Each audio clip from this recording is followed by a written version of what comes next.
Prince Harry back in court. Of course, it was a decision taken in 2020 by the Home Office for Prince Harry not to allow him to pay for his own police protection when he's in the UK. Prince Harry argues that he should be allowed to do that. Prince Harry's lawyer yesterday in court said that there is actually a law dating back to 1996 which allows the chief officer of the Metropolitan Police, for example, to receive payment for the officer's service. But the lawyer for the Home Office is saying this isn't about crowd control at a football match. This isn't about crowd control at a marathon or something like that. This it's not appropriate. The lawyer for the Home Office is arguing for wealthy people to essentially buy Metropolitan Police protection.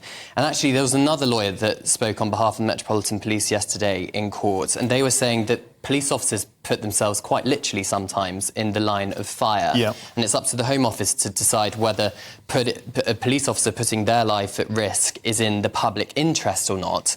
And they are essentially saying it cannot be right for a private individual for it to be in the public interest for a police officer to put their life at risk. So that's the arguments that are being presented in court yesterday. The case is very much continuing, and the judge is going to decide at a later date whether Prince Harry can be can get a judicial review on this.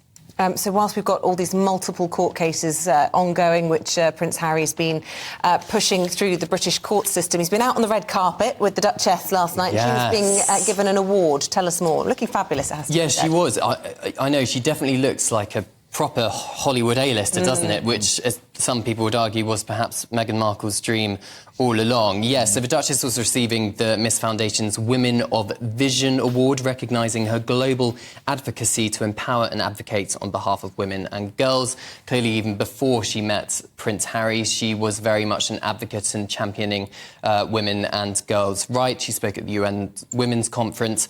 But clearly, some people would argue this was incompatible with being a working member of the royal family, which is perhaps one of the reasons why she decided to step back as a working member along with Prince Harry. So some people are How is it incompatible? I mean, I look at the Queen and the work she does for domestic abuse, osteoporosis, female-centred campaigns that she cares a lot about, literacy as well. I mean, she's been able to bring about lots of good work. I don't necessarily accept that she had to leave the royal family if she wanted to be a true feminist. No, I think that is perhaps one of the arguments. I think some people are saying that it is the wrong side of the line when it comes to Meghan and what she was perhaps saying in the speeches. So, for example, I'll just read you what she said yesterday as part of her acceptance speech.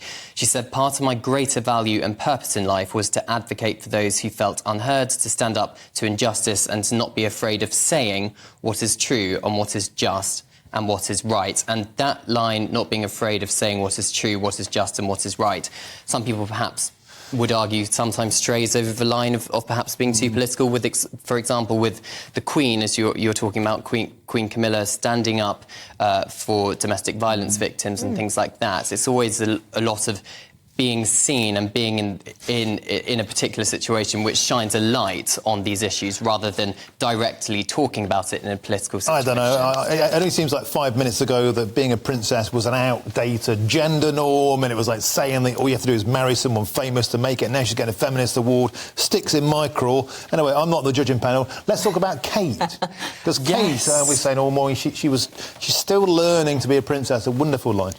Indeed, yes. So Princess Catherine, she was in Bath yesterday talking to a group of school students, teenage girls who have particularly struggled with their mental health. It's part of...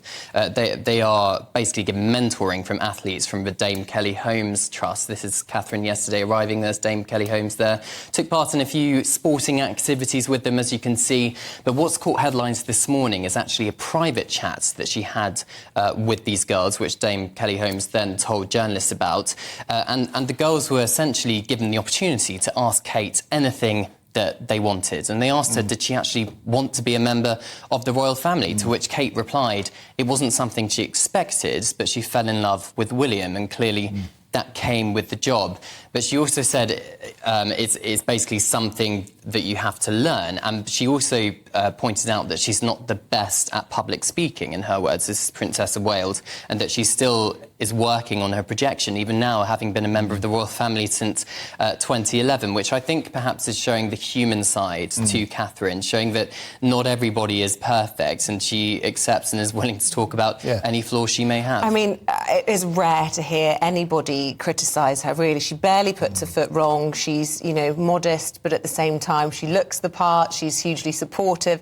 I mean, she's doing a great job. If she says she's still learning, it feels very natural, the role. She's taken it very gracefully. Absolutely, and this is all part of Mental Health Awareness Week, which is why she was in Bath yesterday at the Dame Kelly Holmes Trust. She is expected to carry out a separate mental health engagement in London tomorrow, but it all stems back to this basically her early childhood development initiative, which she launched, called Shaping Us a few months ago.